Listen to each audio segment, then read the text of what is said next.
ముందుగా రెవెన్యూ శాఖ మీద విష్ణుకుమార్ రాజు గారు. మనం ప్రభుత్వం వచ్చిన తర్వాత ల్యాండ్ టైటిలింగ్ యాక్ట్ రద్దు చేసి సంస్కరణలు తీసుకురావటం అనేది అత్యంత అద్భుతమైన ప్రక్రియ అధ్యక్ష. అట్లాగే అధ్యక్ష, గ్రామాల్లో రెవెన్యూ సదస్సులు నిర్వహించి అనేక అర్జీలు తీసుకున్నారు అధ్యక్ష. ఆ అర్జీలను కూడా మనం పరిష్కరించవలసిన అవసరం ఉంది. చాలా వచ్చేసినాయి, వేలాది అర్జీలు వచ్చినాయి అధ్యక్ష.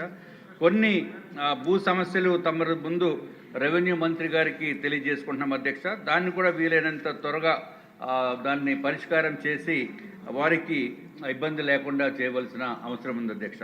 అధ్యక్ష, జగన్మోహన్ రెడ్డి గారు ప్రభుత్వంలో ఇక్కడ లోకల్గా ఉండే వాళ్ళకే కాకుండా ఇతర దేశాల్లో ఉండే వారికి కూడా విపరీతమైన ఇబ్బందులకి గురి చేశారు అధ్యక్ష. దానికి ఏంటంటే కారణము ఈ సెక్షన్ 22A భూముల్ని చేర్పించేయటం అధ్యక్ష. అట్లాగా 22A చేర్పించి చాలామంది ఇబ్బంది పడుతున్నారు. కానీ ఒక ఎగ్జాంపుల్గా ఒక శాంపుల్ కేసు తమరికి చెప్తున్నాం అధ్యక్ష. విదేశాల్లో ఉంటూ సంపాదించిన సొమ్ములతోటి ఎంతో కష్టపడి ఇక్కడ మాతృభూమి మీద ప్రేమతోటి వాళ్ళు భూములు కొనుక్కున్నారు అధ్యక్ష. ఎగ్జాంపుల్ మధుసూదన్ రాజు అని, ఆయన భార్య సయ్యప్పరాజు రాధా అని, వారిద్దరూ కూడా అధ్యక్ష గంభీరంలో ల్యాండ్ కొన్నారు అధ్యక్ష. విశాఖపట్నంలో 22A మళ్ళీ అది పెట్టడం జరిగింది అధ్యక్ష. పెట్టిన తర్వాత ఈయన పని ఏంటంటే అధ్యక్ష, ప్రతి సంవత్సరము కూడా యుఎస్ నుంచి ఇక్కడ రావటము, ఆ ల్యాండ్స్ని చూసుకోవటము, మళ్ళీ 22A ఉందంటే కలెక్టర్స్ చుట్టూ తిరగటము, ఆ విధంగా జరుగుతుంది అధ్యక్ష. దయచేసి ఈసారన్నా సరే ఎట్టి పరిస్థితుల్లోనే దీనికి సమస్యని పరిష్కారం చేసే విధంగా చూడవలసిందిగా మీకు కోరుతున్నాం అధ్యక్ష. అది 228/4 3 acres 6 cents అధ్యక్ష. అట్లాగే 228/3 195/1H 3 acres అధ్యక్ష, 3.1 acres. ఈ భూములు 1996 కొన్నారు అధ్యక్ష. 1996 కొన్నారు. 96 కొన్నప్పటి నుంచి కూడా అది ఎక్స్ సర్వీస్ మెన్ కోటాకి డీ పట్టా ఇచ్చారు. GOMS 1117 ప్రకారము. మళ్ళీ దానికి స్పెషల్గా పర్మిషన్ తీసుకోవాల్సిన అవసరం లేదు. కాబట్టి వారు 96 కొనుక్కున్నారు అధ్యక్ష. కొనుక్కున్న తర్వాత అప్పుడు ఉన్న 2005 ఉన్న తహసీల్దార్ గారు 27/12/2005 అప్పుడు తహసీల్దార్ గారు అసైన్మెంట్ని క్యాన్సిల్ చేసి రిజంప్షన్ ఆర్డర్ ఇచ్చారు అధ్యక్ష. తర్వాత RDO కోర్టుల్లో వెళ్తే ఆ ఆర్డర్ని అప్గ్రేడ్ చేయకుండా ఎవరిదైతే మధుసూదన్ రాజు వీళ్ళది వ్యాలిడ్గా కన్ఫర్మ్ చేస్తూ 7/7/2007 ఆర్డర్ ఇచ్చారు అధ్యక్ష. మళ్ళీ రివిజనల్ అథారిటీ జాయింట్ కలెక్టర్ గారు కూడా దీన్ని కన్ఫర్మ్ చేశారు అధ్యక్ష, 8/9/2009 అధ్యక్ష. విశాఖపట్నం జాయింట్ జిల్లా కలెక్టర్ గారు 5/5/2016 సదరు భూముల్ని 22A నుంచి డీలిస్ట్ చేయవలసిందిగా ప్రభుత్వానికి ప్రతిపాదనలు పంపించడం జరిగింది అధ్యక్ష. CCLA గారు కూడా మెమో నెంబర్ రివిజన్ 01 లానా ల్యాండ్ /346/2019 డేటెడ్ 2/12/2022 ప్రకారము సదరు భూములను 22A నుంచి డీలిస్ట్ చేయడానికి అప్పుడు కలెక్టర్ గారికి అనుమతి కూడా మంజూరు చేయటం జరిగింది అధ్యక్ష. కానీ మరి అధికారులు వెంటనే చేయరు కదా అధ్యక్ష. మరి వాళ్ళకి ఎందుకు చేయరో, దానికి రీజన్స్ ఏంటో, కావాలని చేయరో లేకపోతే ఏదైనా ఉందో మనకు తెలియదు అధ్యక్ష. ఏం చేశారంటే అధ్యక్ష, 1/1/2023 నాడు డీనోటిఫికేషన్ తిరస్కరిస్తూ సదరు భూములు వాగు పారంబోకులో ఉన్నట్టు రాశారు అధ్యక్ష. వాగు పారంబోకు ఉందని చెప్పి, కానీ వాస్తవానికి అక్కడ ఎటువంటి వాగులు లేవు, నో వాటర్ రిసోర్సెస్ లేవు, అసలు ఎక్కడ ట్రేసెస్ కూడా లేదు అధ్యక్ష. వాటర్ రిసోర్స్ డిపార్ట్మెంట్ కూడా సదరు భూముల్లో no trace of clearing water bodies ever అని చెప్పి ధృవీకరణ చేసినప్పటికీ కూడా అది అట్లాగే 22A ఉండిపోయింది అధ్యక్ష. మీ ద్వారా గౌరవ మంత్రివర్యుల్ని దీనిపైన శ్రద్ధ తీసుకుని దాన్ని పరిష్కారం చేసే విధంగా చేయవలసిందిగా తమని కోరుకుంటున్నాం అధ్యక్ష. నియోజకవర్గంలో అధ్యక్ష, ఈ బర్మా కాంతిశీకులకి ఎప్పుడో బర్మా నుంచి వచ్చి వారు కేంద్ర ప్రభుత్వం ఇచ్చిన డబ్బులతోటి రాష్ట్ర ప్రభుత్వము కలెక్టర్ గారు ల్యాండ్స్ అవి కొన్నారు. కానీ వాళ్ళకి ఇల్లు కట్టించి ఇవ్వాలని చెప్పి రూల్స్లో ఉన్నప్పటికీ కూడా అది జరగలేదు అధ్యక్ష. ఇంకొక విషయం అధ్యక్ష, మా నియోజకవర్గంలో రేసవానిపాలెం, సీతంపేట మరియు అక్కయ్యపాలెంలో అన్సర్వేడ్ గ్యాప్ ఏరియా భూములు సర్వే నెంబర్లు లేవు అధ్యక్ష. సిటీలో సర్వే నెంబర్లు లేవు, అది అన్సర్వేడ్ గ్యాప్ ఏరియాస్ అంటున్నారు అధ్యక్ష. లేని మూలాని ఈ గృహ యజమానులు అనేక ఇబ్బందులు గురవుతున్నారు అధ్యక్ష. క్రయ విక్రయాలు కానీ ఏమీ చేసుకునే దానికి అవకాశం లేదు. కానీ వాళ్ళకి ట్యాక్సులు ఉన్నాయి, అన్నీ ఉన్నాయి అధ్యక్ష. కాబట్టి దయచేసి సర్వే చేయించి దానికి సర్వే నెంబర్స్ కూడా ఇస్తే డెఫినెట్గా అది ఉపయోగపడుతుంది అధ్యక్ష. అట్లాగే ఈ శ్రీనివాస కోఆపరేటివ్ బిల్డింగ్ సొసైటీ అని చెప్పి అధ్యక్ష, దాంట్లో కూడా వాళ్ళు సుమారు 233 మంది 20 ఎకరాల్లో భూమిని కొనుగోలు చేసినప్పటికీ కూడా, రిజిస్ట్రేషన్ జరిగినప్పటికీ కూడా దానికి రెగ్యులరైజేషన్ అవ్వలేదు అధ్యక్ష. దయచేసి మీ ద్వారా నేను మళ్ళీ కోరుకుంటున్నాం అధ్యక్ష, ఈ జియో నెంబర్ 1081/2020 ప్రకారం లేఅవుట్ రెగ్యులరైజేషన్ స్కీమ్ ప్రకారము లేఅవుట్స్ క్రమబద్ధీకరించవలసిందిగా మిమ్మల్ని కోరుకుంటున్నాం అధ్యక్ష. రావణమూర్తి గారు, ఆయన మంచి అర్థం చేసుకోవాలంతే. రీసర్వే అని పేరుతో దగా మోసం జరిగింది అధ్యక్ష. దాంట్లో భాగంగా మా నియోజకవర్గంలో సౌరకోట మండలంలో ఒక 2 రెవెన్యూ గ్రామాలకు సంబంధించి సభ ముందు పెడతాను అధ్యక్ష. కోర్మనాథపురం అనే ఒక విలేజ్ ఉంది అధ్యక్ష. ఆ కోర్నాథపురంలో 50 మంది కలిపి 50 మంది పేరున ఒక ఖాతే, 50 మందికి ఒకే ఖాతా నెంబరు, కొంతమందికి ఒక వ్యక్తికి 2-3 ఖాతా నెంబర్లు, అంటే అస్తవ్యస్తంగా ఉంది అధ్యక్ష. అలాగే ఏదైతే ఆధార్ అనుసంధానం ఉందో పేరు ఒకటిది, ఆధార్ ఒకటిది, అంటే అటువంటి రీసర్వేలో తప్పులు జరిగాయి అధ్యక్ష. కోర్నాథపురం సారుకోట మండలం. అదే కోర్నాథపురంలో ఎన్నో అక్రమాలు జరిగాయి. వాళ్ళకు ఉండే భూమి రికార్డులో ఒకటి ఉంది, పాస్బుక్స్లో ఒకటి ఉంది.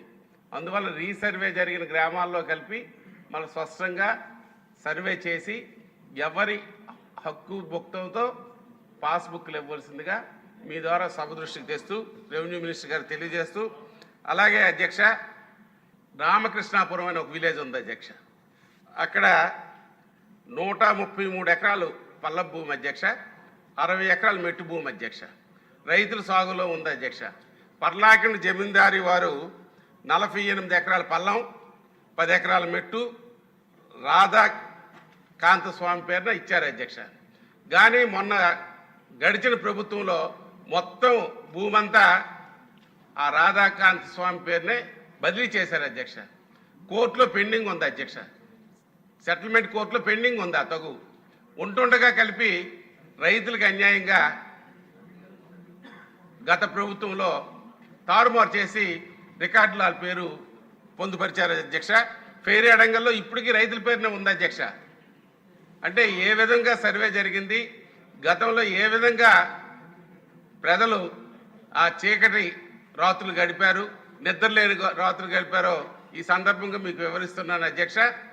అందువల్ల రికార్డులు సరిచేసి ఎవరి హక్కుల ప్రకారం ఎవరికి ఉండే భూమి వాళ్ళకి చెందినట్టు ఈ పాస్బుక్లు తయారు చేసినప్పుడు ఇవ్వాల్సిందిగా, దీని మీద క్షుణ్ణంగా మరి సర్వే జరిగింది, జరగవలసింది చేసి ఈ కార్యక్రమాన్ని చేయాలి. ప్రజలకి ఒక కొన ఊపిరి వచ్చింది, గవర్నమెంట్ మారింది, మాకు న్యాయం జరుగుతుంది.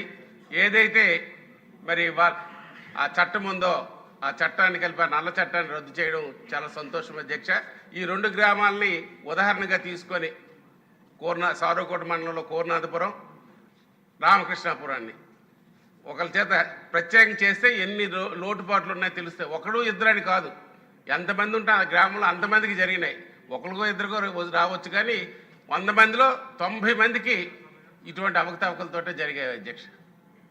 మీ 2 ఊర్ల ఎగ్జాంపుల్ రాష్ట్రం అంతా కూడా వర్తిస్తుంది కాబట్టి, సో మీరు చెప్పిన సమస్య మీ ఎగ్జాంపుల్తో చెప్పిన అది రాష్ట్ర సమస్య. కొత్త ప్రభుత్వం వచ్చాక కొన ఊపిరి వచ్చిందన్నారు, కొత్త ఊపిరి వచ్చింది. కొన ఊపిరి వేరు, కొత్త ఊపిరి వేరు, చిన్న సవరణ. ఇప్పుడు బూర్ల రామాంజనేయులు గారు, straight to the point sir.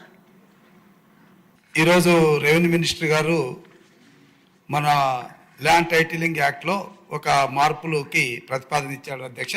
DRO బదులు ఆర్డీఓ గారిని పెట్టమని. ఇది చాలా సంసితము, ఆహ్వానించదగినటువంటిది.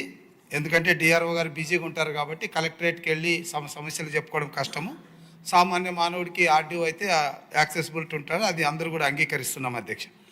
అయితే అధ్యక్ష 2-3 విషయాలు మాత్రము మీ దృష్టిలో పెడుతున్నాను. ఇది స్టేట్ మొత్తానికి ఉన్నది.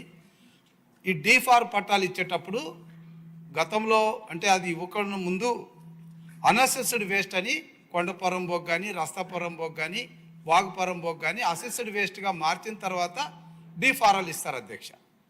ఇప్పుడు ఆ డీఫారాలు ఇచ్చినటువంటి వ్యక్తి పొందిన వ్యక్తి చనిపోతే వాళ్ళ కొడుకులు వెళ్ళి వాళ్ళ వారసులు వెళ్ళి ముటేషన్కి వెళితే దాన్ని తీసుకెళ్ళి ఇప్పుడు మా డైగ్లాట్లో మార్పు రాలేదని చెప్పి 22A పెడుతున్నారు.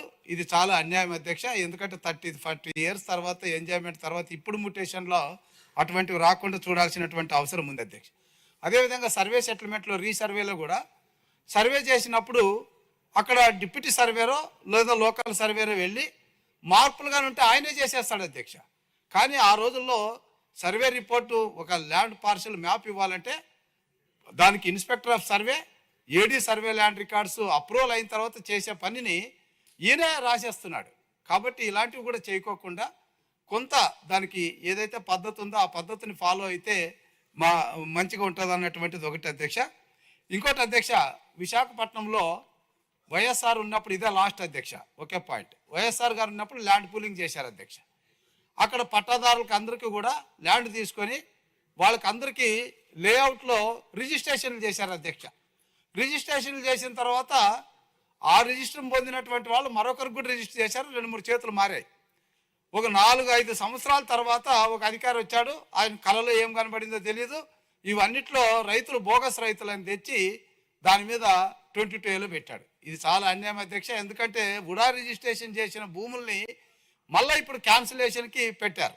ఇది స్టాంప్స్ అండ్ రిజిస్ట్రేషన్కి కూడా సంబంధించినటువంటి పద్దు కాబట్టి స్టాంప్స్ అండ్ రిజిస్ట్రేషన్ ఏదైనా జరిగినా 3 ఏళ్ళ వరకు టైం లిమిట్ ఉంటుంది అధ్యక్ష. 3 ఏళ్ళ లోపల ఏమైనా మార్పులు చేయొచ్చు. కానీ 3 ఏళ్ళు కాదు, 10 ఏళ్ళ తర్వాత ఇప్పుడు వచ్చి రిజిస్ట్రేషన్ క్యాన్సిల్ చేయమని ఎవరైతే రిజిస్ట్రేషన్ చేశారో ఒక గవర్నమెంట్ వ్యవస్థ ఈ ప్రైవేట్ వ్యవస్థల మీదకి వెళ్ళి చేయడం అనేది తప్పు అనేది చెప్తున్నా అధ్యక్ష. చాలా విషయాలు ఉన్నాయి, టైం లేదు, తర్వాత మాట్లాడుకుందాం అధ్యక్ష. Thank you. Indian stamps 1899 act బదులుగా నూతన ఏపీ స్టాంప్ యాక్ట్ తీసుకొస్తే కనుక దాదాపు 2,000 కోట్ల రూపాయలు ప్రభుత్వానికి సంవత్సరానికి ఆదాయం వచ్చే అవకాశం ఉంది అధ్యక్ష. ఆంధ్రప్రదేశ్ రాష్ట్ర ఆదాయంలో 11% వాటా ఆర్జించే విభాగమైన రిజిస్ట్రేషన్ మరియు స్టాంపుల విభాగం 1864 సంవత్సరం నుంచి పనిచేస్తున్న పురాతన శాఖ ఆస్తులకు రిజిస్టర్డ్ పత్రాల ద్వారా హక్కు కల్పించి రక్షించడం ఈ శాఖ యొక్క లక్ష్యం అధ్యక్ష. స్టాంప్ డ్యూటీ, ట్రాన్స్ఫర్ డ్యూటీ మరియు రిజిస్ట్రేషన్ ఫీజుల ద్వారా ఈ విభాగం రాష్ట్ర ఖజానాకు ఆదాయాన్ని సేకరిస్తుంది. కానీ ప్రస్తుత రిజిస్టర్ కార్యాలయ పరిస్థితి అత్యంత దయనీయంగా ఉంది అధ్యక్ష. అనేక కార్యాలయాలు అద్దె భవనంలో కనీస సౌకర్యాలు లేకుండా ఉండే పరిస్థితి, పట్వాడా భూములు, కామన్ సైట్స్ అనేకాంతం కావడానికి కారణాలు గుర్తించి ప్రభుత్వ భూములు కాపాడటానికి చర్యలు తీసుకోవాలి అధ్యక్ష. అలాగే ప్రత్యేక రిజిస్టర్ కార్యాలయాన్ని జోన్ కోడ్ చొప్పున ఏర్పాటు చేస్తే కొంతవరకు ల్యాండ్ గ్రాబింగ్ తగ్గే అవకాశాలు ఉంటాయి అధ్యక్ష.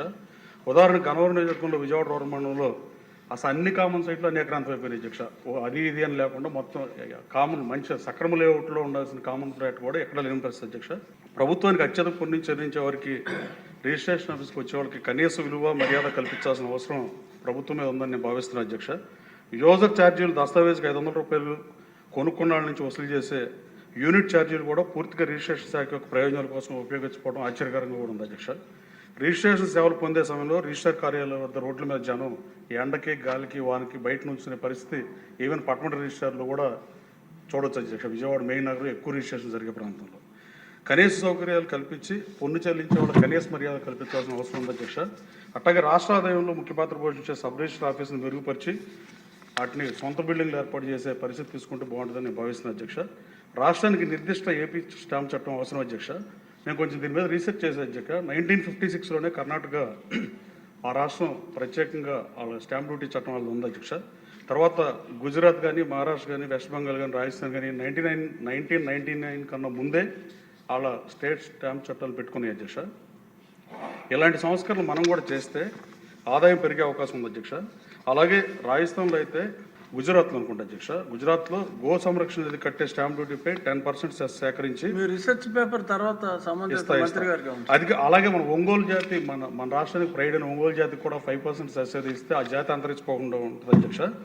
అలాగే 99లో చంద్రబాబు నాయుడు గారు ప్రవేశపెట్టిన కార్డు వ్యవస్థ ద్వారా కంప్యూటరీకరణతో చాలా అభివృద్ధి చెందింది అధ్యక్ష రిజిస్ట్రేషన్ శాఖ. కానీ తర్వాత అతిగతి లేని పరిస్థితి. గత ప్రభుత్వంలో సచివాలయాల్లో భూముల రిజిస్ట్రేషన్ అడ్డుగోలుగా చేసిన పరిస్థితి అధ్యక్ష. సబ్ రిజిస్టర్ ఆఫీసులో కాకుండా గ్రామ సచివాలయాల్లో ఆస్తుల రిజిస్ట్రేషన్ జరగడానికి అన్ని ఏర్పాట్లు చేసామని ప్రజల కష్టాలు పోతాయని నమ్మబలికింది. కానీ అరాకొర సదుపాయాలు కల్పించి పూర్తిగా వైఫల్యం చెందింది అధ్యక్ష. పట్టాదారు పాస్ పుస్తకంలో ఫోటోలు వేసుకుంటాం, రీసర్వే చేసుకుంటాం, రాళ్ల మీద ఫోటోలు వేసుకుంటాం తప్ప ప్రభుత్వ ఖజానా నష్టం తప్ప లాభం చేసిన పరిస్థితి లేదు అధ్యక్ష. గత ప్రభుత్వ తప్పిదాల వల్ల అనేక మంది బాధితులు వాళ్ళ ఆస్తులను కాపాడుకోలేక రెవెన్యూ సదస్సులో ఫిర్యాదు చేసే పరిస్థితి మనం చూసాం అధ్యక్ష.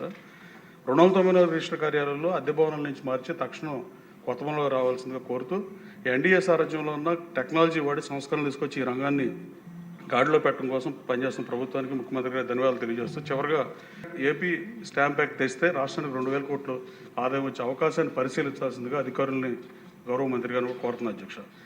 The Indian Stamp Act is an age-old act, Adhyaksha. Still, it has no enforcement and provisions to collect the arrears like that income tax act, Adhyaksha. అందుకని దీన్ని ఎట్టి పరిస్థితుల్లో సంస్కరించాల్సిన అవసరం ఉంది అధ్యక్ష. ఈ 5 రాష్ట్రాలకి ఒక 5 రాష్ట్రాల దాని మీద అధ్యయనం చేసి మనకు కూడా ఉపయోగపడితే రాష్ట్రానికి రాష్ట్ర ప్రయోజనాల కోసం 2,000 కోట్లు ఈ టైంలో వస్తాం.